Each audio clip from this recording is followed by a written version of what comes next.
Eu não sei se eu respondo assim. Gente, tudo que eu estou falando, se vocês quiserem depois trocar figurinha, Gardenal, pessoal, tu falou aquilo, mas eu queria saber como é que é isso na vida real. Tu está falando de avaliação, mas eu queria que tu trouxesse uma experiência tangível, eu quero pegar nisso que tu falou. Tudo que eu falei aqui a gente pode pegar depois. E eu Ok, fico super à professora. disposição. Valeu.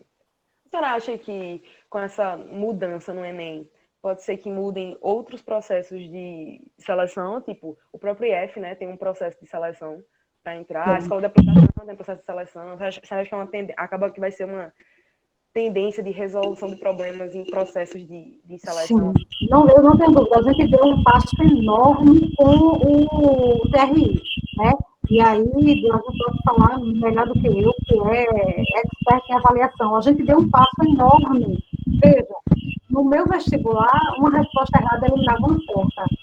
Agora, pelo TRI, ele consegue avaliar com mais qualidade o entendimento, o desenvolvimento de conhecimento de uma pessoa.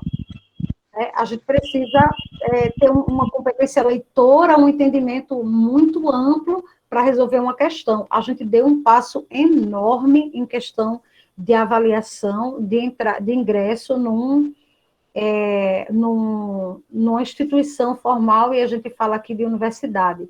Era o único meio, hoje não mais. Hoje eu posso terminar o meu ensino médio e não ir para uma universidade, eu posso ir para uma incubadora. Nós temos 3 em Recife, grandes, a Overdrive, o Porto Social e o Porto Digital, que investe, inclusive, nas startups. As startups estão bombando, porque o aluno ele não quer ir para a universidade, ele quer ir para uma incubadora.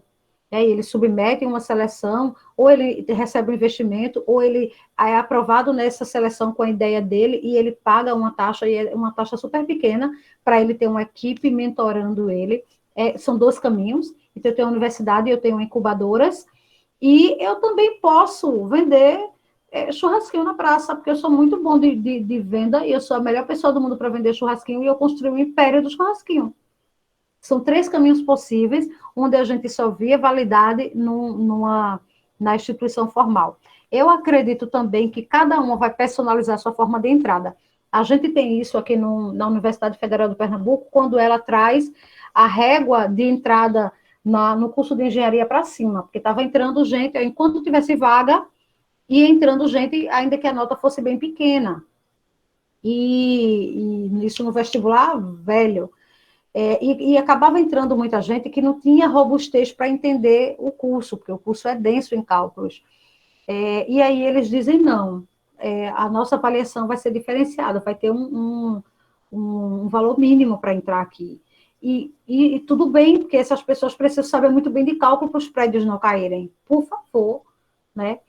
A gente tem outro curso, eu não sei se é administração, não, acho que é secretariado, que o primeiro período da pessoa é avaliativo também.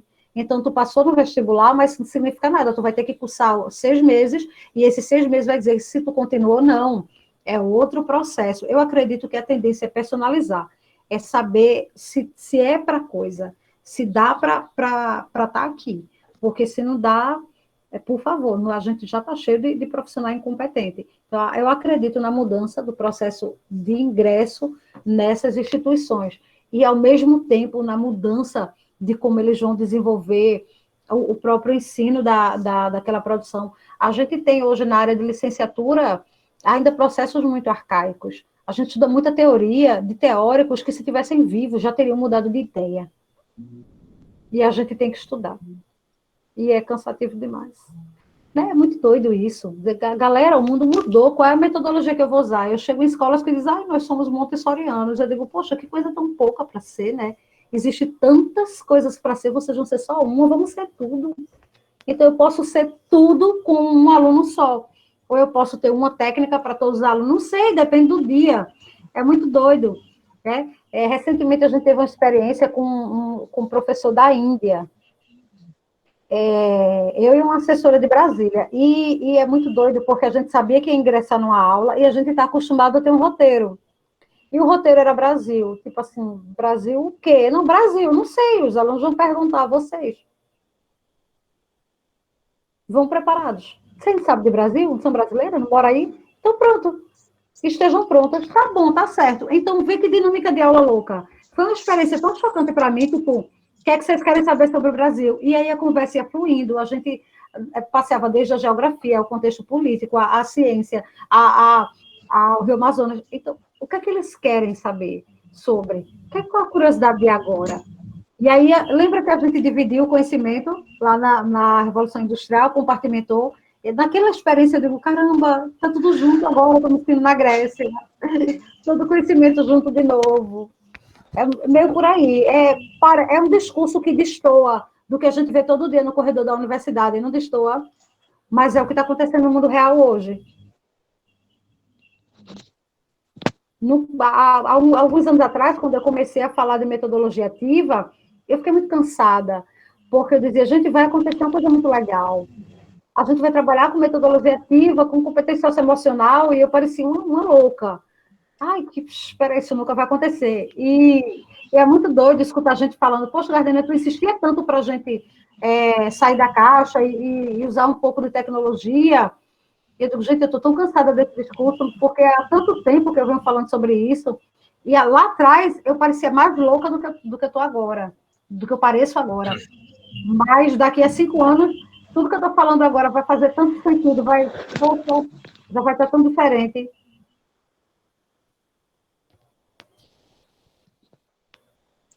Ô, professora, e ainda continuando nesse assunto, é muito que a universidade, que deveria ser o lugar de inovação, o lugar de o futuro, ela é muito pragmática. E eu não sinto que ela dá um apoio para uma formação constante dos profissionais em geral e principalmente do professor. É algo Eu falo, muito, muito preso ao passado. é a Idade Média, que foi gigante. Né? Ó, 1000 anos foi muito forte para a gente, ó, não está descendo, não. A gente, é um negócio que acho que veio no DNA. Deveria ser o centro de inovação, de conhecimento, de produção, de futuro. Mas não, eu tenho uma coisa comigo, assim, eu digo, será que a universidade vocês não vão saber o que é isso não, Olimpíadas do Faustão, vocês não sabem o que é isso não. É assim, é tipo uma barreira, uma coisa que não é para te ensinar, é para te trazer muita dificuldade. Porque se tu atravessar do outro lado e chegar vivo, aí tu vai ser um bom profissional. Porque tem cada coisa que deixa a gente tão mal e que não faz sentido nenhum. É tão doido. Essa coisa de aula online. A gente já devia estar tendo isso há muito tempo, porque principalmente quem estuda à noite, muitas vezes as pessoas perdiam aula porque não podiam ir para a escola. Eu falava tanto isso no surto de chikungunya. Eu digo, gente, por que, que os alunos e os professores estão perdendo aula por conta da chikungunya? O computador aqui. A professora pode dizer, bora, vim dar aula aqui, ó, meus pés estão doendo, mas eu estou aqui dando aula. E eu falava isso tanto, eu parecia uma louca. Gente, não tem por que um professor perder, ou porque o chikungunya demorava muito tempo, né? Meses, até anos. Com muitas dores, a pessoa na crise passava 1 mês sem ir para a escola, 2 meses. E isso afetava muito, né? E não fazia sentido, porque ele conseguia ficar sentado na casa dele e dar uma aula. Eu dizia, por que, que não bota esse... Ah, vai ser uma bagunça. Vai porque é começo. Quem nunca comeu melado, quando come, se lambuza. Eu estou numa aula que não tem um professor, eu posso fazer a bagunça que eu quiser. Mas tem que se adequar, a gente vai desenvolver cultura. Gente, eu falava tanto isso, tanto, mas tanto, que eu cansava, de não tem motivo de não ter aula. O aluno faltou, não tem motivo de levar falta, ele está doente, ele pode assistir de casa pelo celular. E parecia que eu estava falando a coisa mais absurda do mundo. Né? Eu era vista assim, como, Gardenia é meio fora da caixa, né? Dizia, mas, gente, isso é muito possível. Aí a pandemia veio e a gente está fazendo tudo online e eu estou me sentindo super poderosa. Porque de manhã eu estou com o pessoal de Catende. Aí de tarde eu estou com o pessoal de Caruaru. Eu nunca ia conseguir fazer isso fisicamente. Gente, eu estou me sentindo tão maravilhosa, porque eu posso estar em lugares distantes no mesmo dia. Né? Vê que coisa, né? Uma das coisas boas que a pandemia trouxe. E aí, Rafael? Aguardando aqui seu contato com.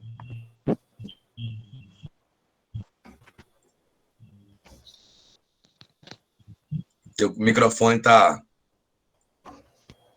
Pronto, agora está resolvido, né? agora. Professora, você falou de uma linha do tempo aí de evolução da educação, das adaptações para o mercado de trabalho, né? Então, preparar um estudante para conseguir desenvolver determinada função. E essa mudança agora, por exemplo, para abrir uma startup, onde é que está a diferença disso para essa linha do tempo, que é de atender o mercado? Nenhuma. Eu comecei dizendo assim, tudo está delicadamente interconectado e o mundo vai dizer o que é preciso ensinar, né? Então, hoje o mundo está pedindo análise de dados, está pedindo... Tem até uma listazinha na internet que é assim, profissões que desapareceram e profissões do futuro. Tem muita coisa nova ali. Tudo está conectado com o que o mundo pede. Há muito tempo, né, desde o Paleolítico, que foi meu primeiro exemplo, o ser humano ele está preocupado em manter a sua existência, e aí a gente vai atravessar lá, depois de um tempo, a pirâmide de Maslow, mas primeiro eu tenho que me manter vivo e perpetuar a espécie. O meu DNA fala o tempo todo para que eu procrie, para que eu possa perpetuar a espécie. Você tem que comer para procriar, para perpetuar a espécie. Você tem que se proteger do perigo para isso. Então, basicamente, vai ser isso, independente do mundo.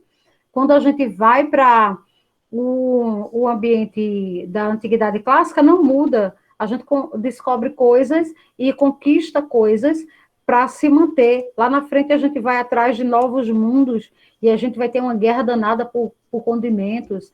Depois a gente vai atravessar a medievalidade e a gente precisa saber coisas para não morrer na Inquisição. Hoje eu estava vendo um artigo lindo que é assim, que não foram bruxas que foram queimadas, foram mulheres, eram mulheres autônomas, mulheres que sabiam mexer com planta, mulheres que sabiam boiar, e você tinha que ter uma inteligência, porque o mundo tinha um contexto religioso, e você tinha que saber lidar aquilo ali para se manter vivo. A gente atravessa e vai para a Revolução Industrial, e as pessoas começam a produzir em larga escala, como é que eu vou comer e me manter vivo? A gente, em algum momento, a gente se focou tanto nisso de manter vivo, e a gente acumulou coisas e focou a nossa pontuação do nosso game. O que é que pontua no teu jogo? É dinheiro. A gente está pontuando a dinheiro há muito tempo. Tem uma galera tentando mudar isso, trabalhando com afetividade, com o bom relacionamento, o mundo. Quem assistiu o Clube da Luta? Clube da Luta, aquele filme é fortíssimo. Você assiste ele em 5 vezes. Você demora para digerir aquele filme em termos de sociedade, do que a sociedade quer que a gente seja. A gente está olhando um pouquinho agora para a gente. Tem uma galera fazendo isso, uma galera incrível. Uma galera que está brigando contra o sistema e se eu quero o lugar da mulher, se eu quero o lugar do negro, se eu quero o lugar do gay, tem uma galera que está fazendo uma força para dizer que esse sistema está adoecendo, porque o mundo diz que eu preciso pontuar com dinheiro. Quanto mais você tem, mais você pontua nesse game. E aí a gente está olhando para outras coisas. Tem uma galera que está cuidando dos animais e convertendo a galera para o veganismo. Né? Eu hoje como bem menos carne por questão de consciência, do que por vontade, porque eu gosto muito de carne, mas me dá uma consciência pesada por causa de todo o contexto da carne, porque essa galera está me convencendo. Tem uma galera que está reciclando coisas para construir casas, e não faz sentido jogar coisas fora se a coisa ainda tem utilidade. Essa galera está me convencendo. Tem uma galera que está pontuando com outras coisas. Então, não é só para o mundo de trabalho. Tem uma galera que está desenvolvendo habilidades para uma saúde mental melhor, para o relacionamento com o outro melhor. Então, durante muito tempo, a gente olhou para essa coisa mesmo do ambiente de produção de coisas para si, de comida ou de dinheiro ou de coisas para si. E agora tem uma galera pensando no coletivo, e são iniciativas fantásticas, empolgantes, que faz você ter um pouquinho de esperança. Tem uma galera fazendo essa força. Eu acho que a gente tem assim uma potência de empurrar isso para frente extraordinária, porque a gente tem a função de educar a sociedade. Com a pandemia, a gente conseguiu uma brecha para se estabelecer como profissional, autoridade no assunto. Nós somos cientistas educacionais. Então, todo mundo está descobrindo métodos econômicos, sociais, políticos, científicos para resolver alguma coisa na Covid-19. Eu também. E aí, gente, na pandemia eu ganhei um título, viu? E eu quero que vocês se apossem desse título também. Nós somos cientistas educacionais. Tu é o quê? Cientista educacional. Quem te disse isso? Eu estou dizendo agora. Eu faço ciência educacional. Eu estou desenhando modelos de aprendizagem. Eu estou levantando dados. Eu tenho um laboratório que são sala de aula. Eu sou um cientista educacional. Todo mundo é agora em potencial. Né? Então, hoje a gente entrou aqui como um aluno de licenciatura, como professor, e a gente está saindo daqui hoje como cientista educacional. Vê que ostentação? Eu acho que a gente devia ter um distintivo para isso. Adoro. Não sei se eu respondi. Veja, Quando mexe com o sistema, para se quebrar. Aí a gente precisa de um dia, de um final de semana, esse sistema é pau de romper, né? E a gente tem uma construção do que é o ideal para a gente, né? Tu lembra do que tu era antes de tu querer ser o que a sociedade mandou tu ser? Essa frase eu vi essa semana, eu digo, poxa, o que é que eu era antes da sociedade dizer que eu precisava ser o que eu quero ser? Será que o que eu quero ser é o que eu quero mesmo? Ou esse sistema está dizendo para eu ser? Né? É muito doido isso. E tem uma galera que está se conectando mais consigo, não está se portando muito com isso, não. Eu gosto desse povo aí, uma vibe boa. então, o que eu fiquei pensando foi o seguinte: na melhor das hipóteses, as universidades se atualizam para atender aos interesses do capital. Sempre. Então, fazer startups, fazer É, microempresas, fazer, enfim. tem uma galera, assim, sempre o capital, mas eu acredito que a gente precisa de um sistema novo. E tem uma galera também vendo que a gente precisa de um sistema novo, né, que está questionando o que é realmente essencial para a gente e criar esse sistema novo. Então, tudo gira em torno do capital, sim, mas tem uma galera fazendo uma força contrária. Existem startups hoje que buscam essa qualidade de vida melhor, uma pontuação diferente, que não seja o capital. Tem um pessoal com essa iniciativa e crescendo. Há 10 anos atrás, a gente não... Era muito raro ouvir falar em pessoas vegetarianas. Era muito raro mesmo. Veja, hoje a gente tem um mundo, né? Um mundo por essa causa. Tem uma fatia interessada no capital desse nicho? Tem, mas tem uma força contrária surgindo. Pode ser que surja um sistema novo daqui a um tempo? Pode. Que tempo? Não sei, pode ser 200 anos, porque é cultura, desenvolvimento de cultura demora. Mas hoje existe uma força contrária, né? Ainda é pequena, mas existe. Né? Existe essa força que está questionando esse capital, porque percebeu que essa busca por atender esse capital, esses anseios, está matando a gente. Está matando, está acabando com as nossas relações, está acabando com a nossa saúde mental. Então, esse sistema está matando a gente está começando a questionar o modelo de trabalho. Então, países mais evoluídos, as pessoas trabalham 3, 4 dias na semana, trabalham um turno e conseguem viver bem. Então, essa galera já conseguiu muita coisa. Ainda tem o solo capital? Tem, mas é muito diferente do início desse movimento. Né? Eu gosto de ver assim, eu sou entusiasta de novos tempos, que eu vejo uma galera com energia muito boa, surgindo com ideias muito boas e com força para mudar. Só mais uma coisa. Você falou dos gregos, da época em que não existia o nome para dividir grupo. Você é de exatas, você é de humanas. Aí o Luan falou um negócio que eu achei bem interessante, que foi sobre a lei universal da gravitação de Newton, que não é tão universal assim. Eu acho que certos assuntos a gente poderia estudar e preparar para situações futuras, mas outros têm uma importância de ínfima.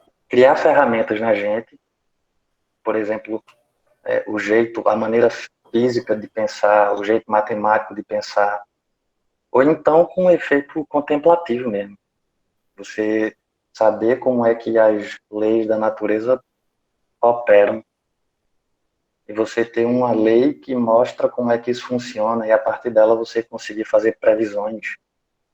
Então, por exemplo, saber um pouco de lei da gravidade de É Newton muito massa. para os efeitos do cotidiano da gente servem, por exemplo, quando você aplica em estática, no topo de um prédio você tem uma bola de ferro, se ele for muito grande, por causa de inércia, quando ele pende para um lado, com o vento, a bola fica e o centro de gravidade dele se mantém, e por isso ele não cai. Mas como é que você vai chegar a instigar um estudante para pensar em engenharia no futuro se você não apresentou uma situação básica que parece que não tem contexto nenhum antes?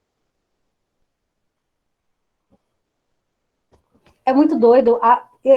Assim, não é ilegítimo isso. O que é muito esquizofrênico é achar que isso é importante para todo mundo. Isso é importante para uma bolha.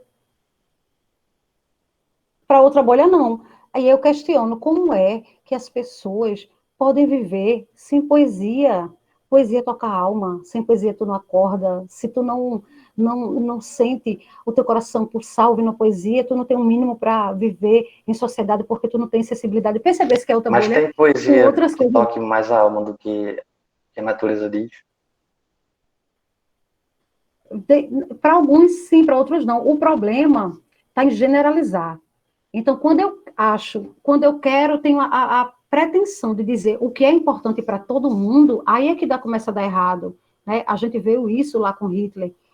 Quando a gente pressupõe um conhecimento necessário para o mundo, todas as pessoas, aí é que dá nisso. Nem todo mundo vai ser engenheiro. Nem todo mundo vai. Tem pessoas que vai ser irrelevante saber da gravidade de qualquer coisa, estrutura científica por trás, e tudo bem. E eles vão fazer música e estão ali mexendo com a física, com a química, e nem se percebem. E tudo bem, eu só não posso taxar esse conteúdo como essencial para todos. Eu tenho que ser tão foda. Não, mas o ponto não é esse. O ponto é como é que eu vou saber que o estudante tem vocação para determinada coisa se ele não experimentou. Com o primeiro ponto de todos, que é a sensibilidade. É ouvi-lo, não levar pronto, porque eu acho que é importante ele saber isso, isso e isso. Não, ouvir. Olha, dizer, tu gosta de quê? Sabe? Ou então, quando ele chutar uma bola, eu falo, menino, esse menino, eu não tinha que nascer 10 vezes para chutar uma bola igual a ele. Sensibilidade, afetividade, proximidade. Eu falei várias vezes que o futuro da educação é a personalização do ensino. Isso vai ser muito essencial, porque ele vai precisar que desenvolva a potencialidade dele. E a pessoa vai ter que ter muita sensibilidade e abertura e empatia para ouvi-lo. Ele vai falar, né? Ele vai falar em algum momento. Eu não tive ninguém que desenvolvesse minha potencialidade. Meu talento é para a arte. Mas eu tinha que decorar fórmulas, eu tinha que decorar tabuada, isso para mim foi dolorido. Precisava da tabuada, eu não entendia por que eu tenho que decorar a tabuada. Por que eu tenho que saber até 10 vezes 10 se um dia eu vou precisar resolver 175 vezes 580? Eu já não sei. Eu não preciso, então eu vou ter que decorar tudo, e os números são infinitos. Aí, imagina uma criança de 8 anos de idade pensando nisso. Que angústia danada. A professora não podia me dar uma folha de A3, não, com um monte de canetinha, desenha, arrasa aí, faz um mural para a gente. Né? Então, falta de sensibilidade. A gente tem que ser muito sensível ao outro e não levar um pacotinho pronto, mas saber buscar quando eu perceber que ele tem inclinação para aquilo. E também ter muita humildade para saber que eu não vou conseguir desenvolver. Só, a aptidão dele é para negócio de arte, e não é comigo, não. Deixa eu chamar aqui um colega que vai desenvolver melhor isso. Também se livrar dessa... Professora, Não tem essa obrigação de dar conta disso. prometo que é a última coisa agora. Fica tranquilo, por mim até meia-noite é hoje, vocês Eita. que sabem, viu?